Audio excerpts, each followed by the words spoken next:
Well, the first night when I enter into North Carolina, when people does not have to go to work, they all come out to greet the monks during the weekdays. Thousand and thousand of people. I think they quit job. So, and then I asked, how many of you listened to my talk already? And a lot of hands raised up. How many of you actually bring that into action? A very few. Very few people who actually practice the message that I share. So I hope that tonight is going to be different. Is it right? Yes. Okay. So peace is something that we are looking for every single day. And now that we are coming out for this mission, that to have peace together. Are we at peace right now? Yes. Were you at peace for the last 5 hours? Yes. You sure? Yes. Positive. Yes. Really? Yes. Wow. That's amazing. Means that the second has like this. It means that you have a lot of patience. Patience with the traffic, patience with the cold, patience with the people around us. But hold on, not yet. After this, when you have to rush to go home, that is when you can see that you still have patience or not. This is the test. This is a challenge for all of us. When everything done, when we are very excited to come, and then we also rush to go home because so many things are waiting for us. That is the moment where we can see that we have peace or not, we have patience or not. Okay, so later on, remember this message. Later on, when you go home, check your mind, check your thinking, check your thought to see if peace is still with you or it's gone with the wind. This is very serious. Otherwise, we're gonna waste our time being here for the 5-6 hours. It means that we continue wasting our time. And so peace is something that always begins from within. And these days, a lot of people, I don't even know how to count, but so many people coming out just to stand there even in the rainy weather.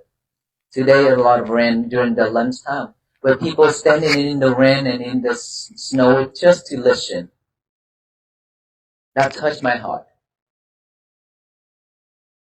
And so we have coming together just for this mission is because we've been running around in our life for so many years, chasing things, doing a lot of things, and then we totally forgot ourselves. We are still living in this, we still living, we still breathing in and out, we still walking back and forth, but it's just like a skeleton, walking, eating, drinking, doing a lot of things. Is because of without mindfulness. We are acting, working just like those robots. And the funniest thing is, lately, I don't have my own Facebook page, okay? But lately, my admin who control the Walk for Peace page, when he sent me some link just to listen, just to watch, when people say something, so that I know what they really need about this Walk for Peace, and what they talk about it, and what I talk about it, so I can, listen to it again. And I saw somehow, I don't know who watched it, but somehow I saw some of the robot dancing, and then fighting, doing karate too, and then fall down on the ground and then stand up again, doing all that thing. And all those images keep popping up in my head, thinking of all the people in this world are doing the same thing. living, breathing, but without awareness. It's the same thing as a robot. Eating, drinking, walking, fighting, everything like that. But we are not aware in all with anything about all those movements. So this is what we've been doing with our life for the rest 50, 60, 70, 80 years or 30 years, 20 years. Are we going to continue doing this for the rest of our life? No. No? This is the time to change right here. Because we've been letting people and letting the world control us. We are working and we are living, but this is not a slavery century, but we are just like a slave to the money, to the materials, to all the things in this world. Because we always chase it after it, right? And we totally forgot ourselves. And that's why I say that we are a robot. And especially nowadays AI come and robot is more powerful, right? And so we don't want to be like a robot anymore. We want to change ourselves. And I don't understand that is the reason why all of us coming out for this mission, Walk for Peace. And so let us all chant together by practicing mindfulness every day. I repeat myself again, mindfulness is not about Buddhism. And we are here not to talk about Buddhism. Mindfulness is being with us for a long time when we were born into our mother womb. Okay? All of us have this. It's just that we've been chasing and we've been so busy and let that wild animal inside of us control us, lead us on different directions. And we are out of control. We don't know what to do, how to act. And that is why we suffer. So now is the time for us to reflect ourselves. That yesterday I talked about the mirror. Now I talk about the garden. Here when we walk in here in this church, we have all these ornament trees, garden. Who's in here that already have the garden at home? We plant the garden ourselves, right? Clean it up every day, right? Plant some beautiful rose, flowers, yeah? Yes. Is there any weeds in it? A lot? Yes, a lot? Okay. Is there any weeds inside of our mind? Yes. Oh, million and million weeds. And all those roots are deep inside. And now that we cannot pick it up anymore. So when we plant a garden, we have to do the dirt work first. Clean all those weeds and then put the weed barrier and then so on, fertilizer and things like that. And plant each and every flowers on it. And then certainly the bird drop down one seed of weeds. When it's flying on there, it drop down one seed. And then it grow up one weed. And when we see that weed, it's okay. It's still baby. Let it grow. I will take care of it tomorrow. Or when we're busy, somebody calls us and then we say, okay, I will take care of you later. I have to go. We are like that, right? And then that weed growing and growing, I will take care of later. That later never comes until a month later. We saw a really giant tree bushes. And now that, how can I deal with this? So this is the time when we have to go to Home Depot and Lowe's to get some tools. When we get some tools and some chemical, we waste money. And then we go home and we try hard to dig that weeds and that bush up because that's not belong to our garden. Right? How much effort that we really need to dig that up? A lot of effort, isn't it? While there was just a very tiny one that just germinated, when we can just use our finger to lift it up and it's done within like a minute. Why can't we do that at the beginning? It means that when we have delusion, greedy, anger, hatred, all those things in our head, when people say something that we dislike, when somebody says something that we hate it so much, and we let those hatred and anger and greedy and delusion grow in and grow in and grow in each and every second and each and every day. When it grows big and tall, the roots is spread everywhere, grab to the ground deeply, and now that we see it, how can we lift it up? We have to use a lot of effort to lift it up, right? But a lot of the time, we cannot lift it up because it's so difficult, because it's so hard, and we give up. When we give up, then we live with it. Continue suffering. Continue suffer. Is it right? Yeah. Yep. And so, anything happen to our life, if we are mindful enough, we know that, oh, this is bad. This is bad habit. This is not good. This have nothing to do with me. Then right at that moment, you let it come to this ear and go out on this ear. Done. Let it go. Finished. No, but you don't want to do that. You want it to go to this ear and then go through the filtration system and then go to the brain, and the brain talk with the mind. Both of them tangle together and talk. It's okay. You can live with it. That's fine. I will take care of it. Don't worry. The mind and the brain talking together like that, and then record it deeply in our mind.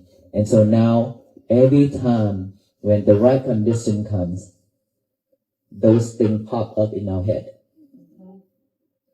And then when it pop up, we go after it.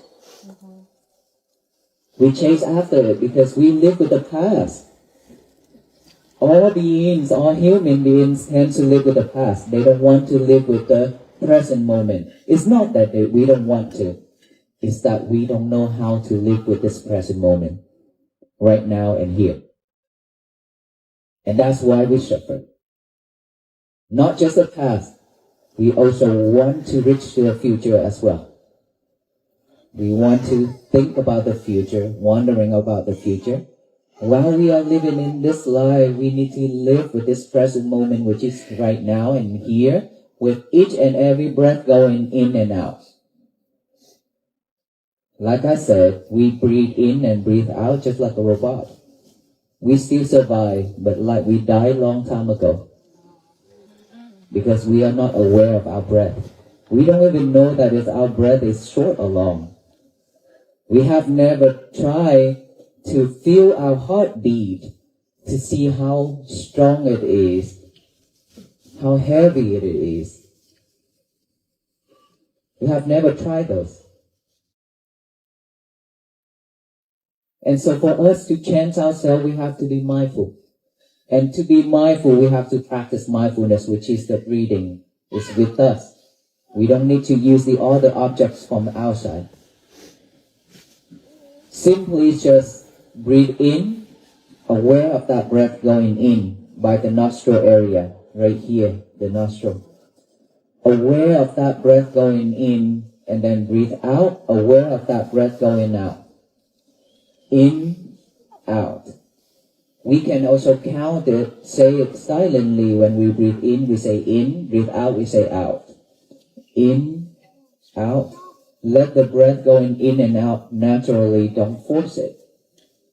Don't try to force it so you can see the breath. Even if you cannot see the breath touching here, it's fine. As long as you're aware, as long as you know that there's a breath going in, there's a breath going out. That's enough for now. Okay?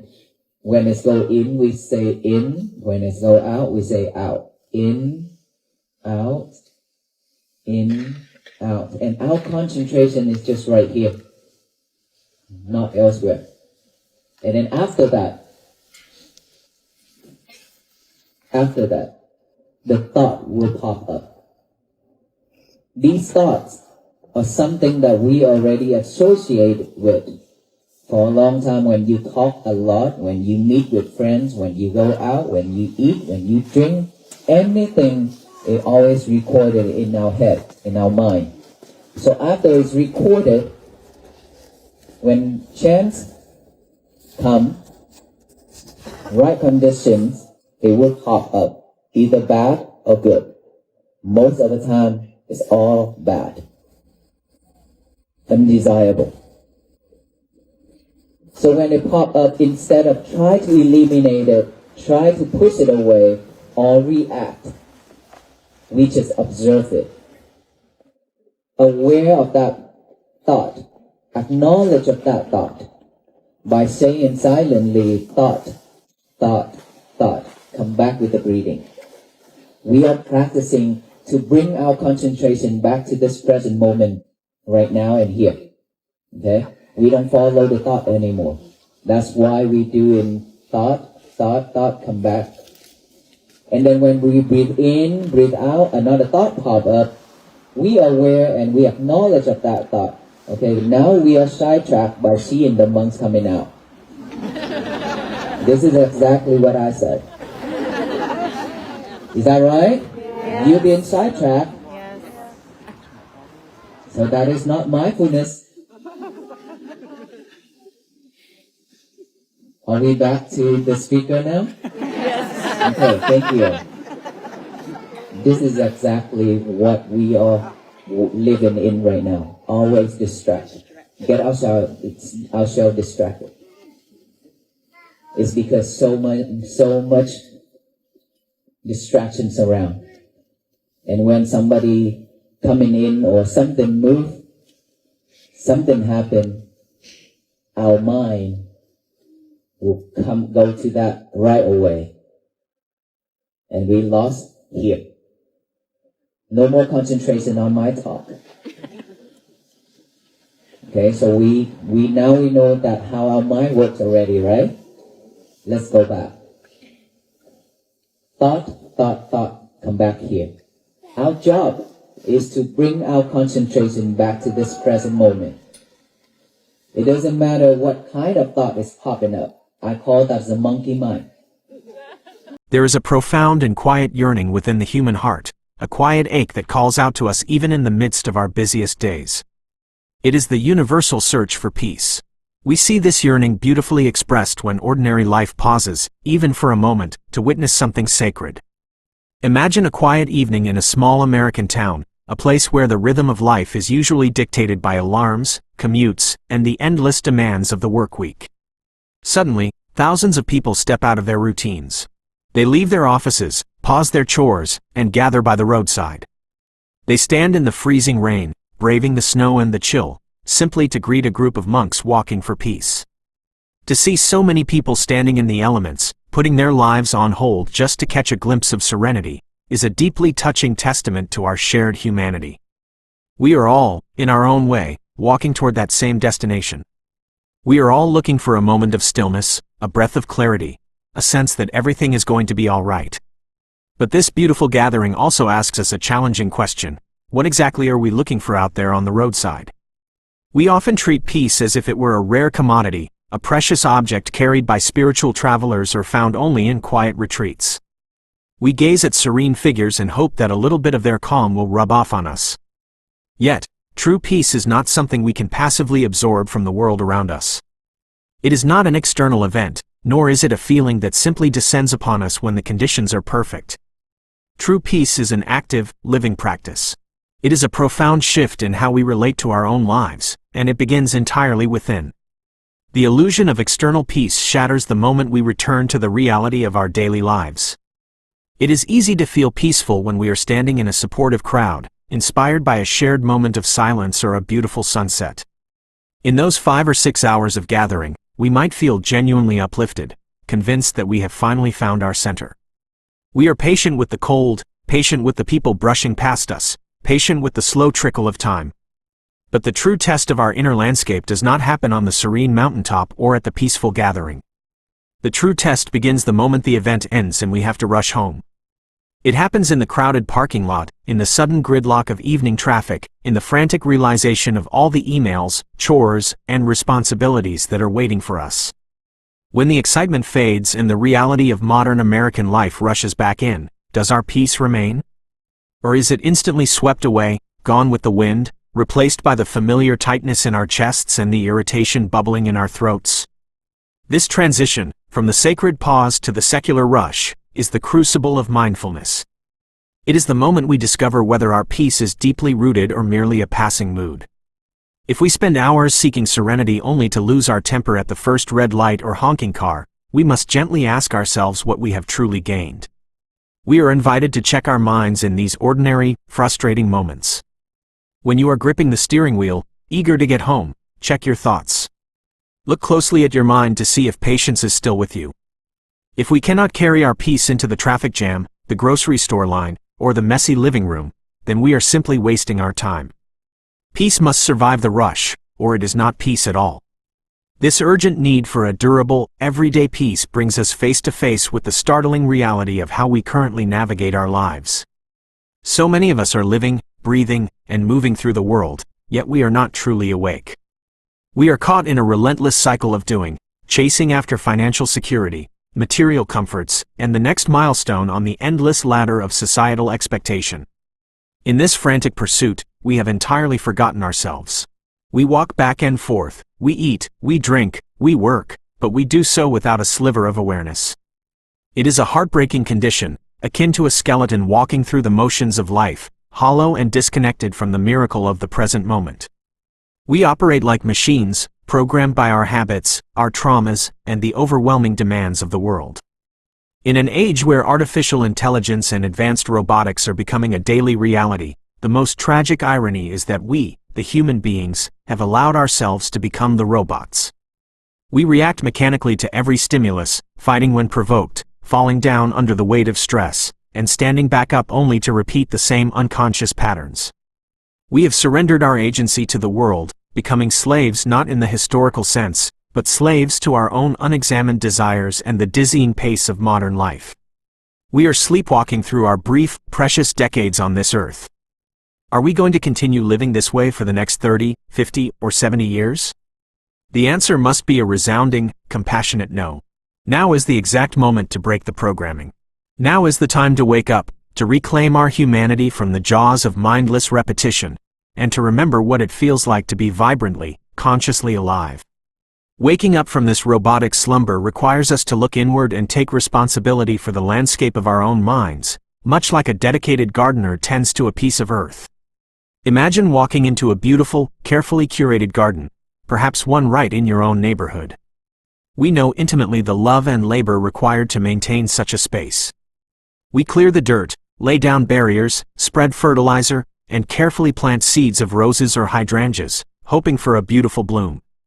Yet, no matter how carefully we prepare, the weeds always return. A bird flies over and drops a single, invisible seed, and soon a tiny weed breaks through the soil. The mind is exactly like this garden, and our unexamined thoughts, our fleeting moments of anger, our sharp spikes of greed, our sudden bursts of hatred or jealousy, are the weeds. Often, when a negative thought first germinated, it is tiny. It is a minor irritation when someone cuts us off, a slight sting when we hear a passing comment.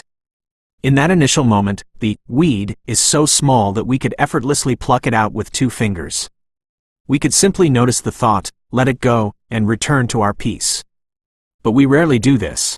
We look at the tiny weed of resentment and think, it's okay, it's just a small thing, I will deal with it later. Or we are so distracted by a phone call, a notification, or an impending deadline that we ignore it entirely. That later never comes.